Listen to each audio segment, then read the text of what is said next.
I know the conditions have been tough out there.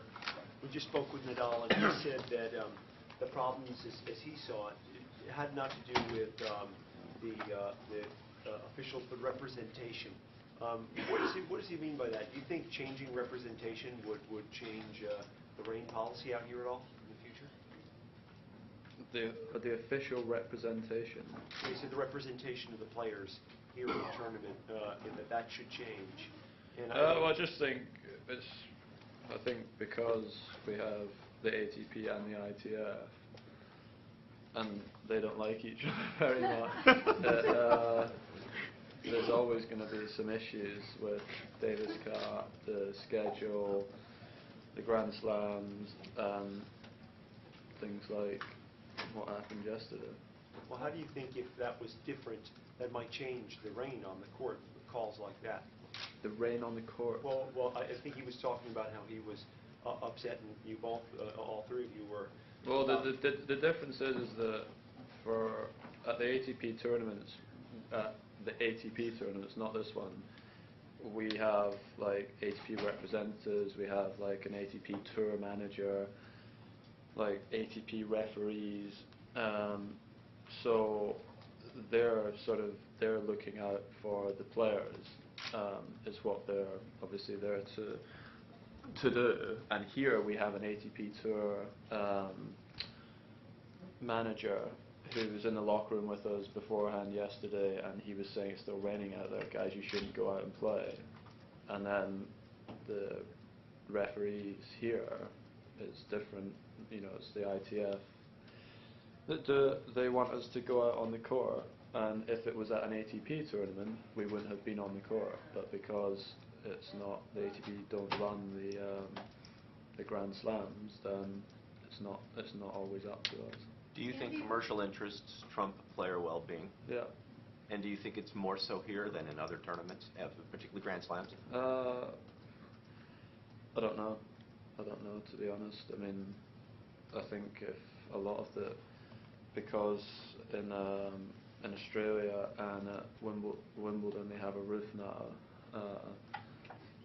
Wimbledon, maybe in the past a lot of times, the guys would go on for 10, 15 minutes at a time sometimes, and even when Roger and Rafa played the final there, the conditions were still pretty bad and whatnot. But I think now it's kind of, you see it maybe a little bit more here because there's no roof or anything. There's a lot more pressure to get matches on, regardless of what the weather's like, whereas at Wimbledon and in Australia we're guaranteed tennis now, so there's not as much of a panic to get the matches on. Are players frustrated with the fact that they haven't had a roof put on, that this seems to be the same conversation? No, it's not the roof.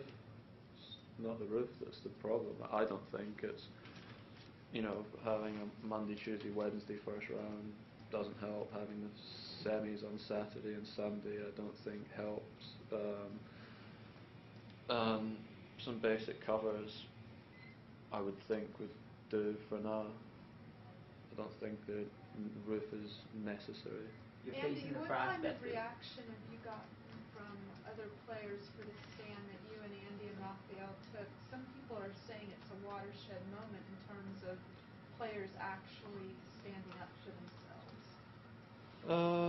I think after the tournament is done, probably a good time for a lot of the players to kind of sit down and have a big discussion about just the tour in general, because right now we're looking for a new CEO, and also with obviously the problems that we've had here, I think it's probably now a good time to sit down and discuss how we would like the tour to be run, and who we would like to run tennis. I feel like we the players understand that it's not just about the players, that it's about, there's many other things that go into it, and having a commissioner that wasn't biased to one side or the other, towards the players or the tournaments or the TV, I think would be a step in the right direction. But the thing is, everyone needs to agree on it, and if you have 2 or 3 guys agreeing on it and 2 or 3 guys disagreeing, and then half of the tour aren't really bothered, and some are. I don't know. And also the women's tour, I think, needs to come into it too. I think that would help. You're facing the prospect of 4 matches in 4 days. Is that daunting, or is that not entering into your mind? Strange?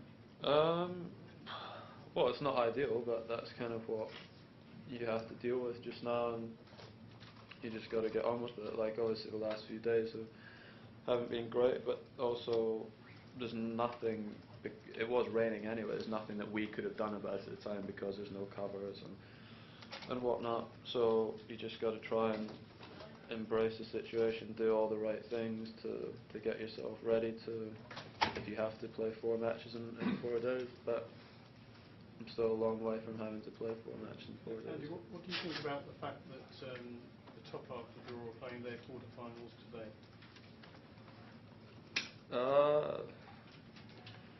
Yeah, I was saying, I hope it rains tonight. I hope it rains tonight, because everyone's then in the same boat, really. I mean, yeah, I hope it rains, and then there can't be any. Well, I mean, we're still having to play 4 matches in 4 days rather than 3 and 3. But yeah, that's. I mean, it's clearly an advantage. Anyone that plays sport will tell you that.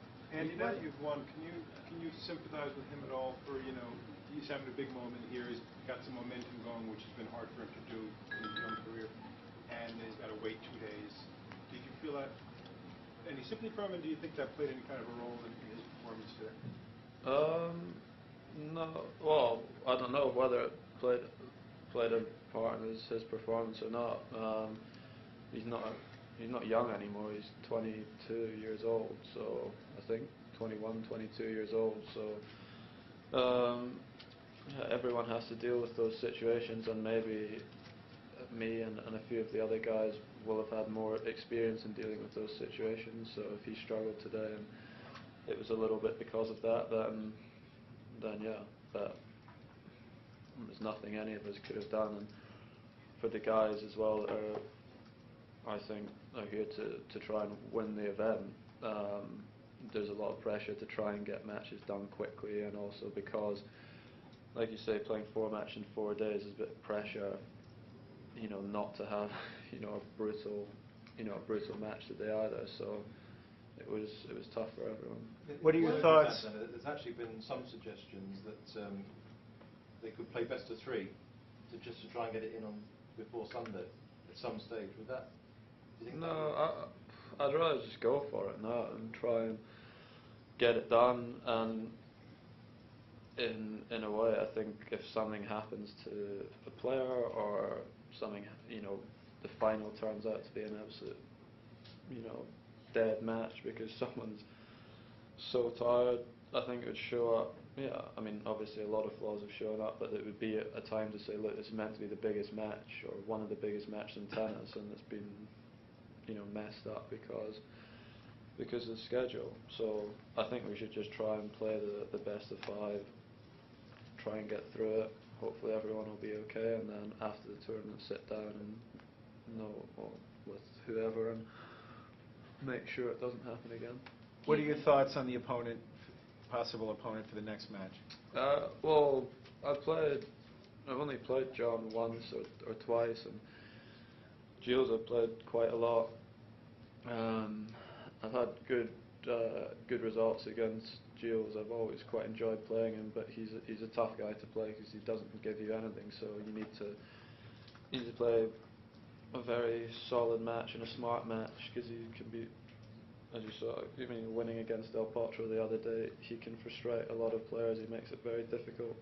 And I mean, John, he's got a huge serve, and can hit big forehands, and is a little bit erratic and doesn't give you much rhythm. So they're completely different matchups. And given the situation, how pleased were you with the way you handled things out there and the way that you played? I thought I was hitting the ball well from the back of the court. I would have liked to have served better. I was a bit frustrated in the middle of the second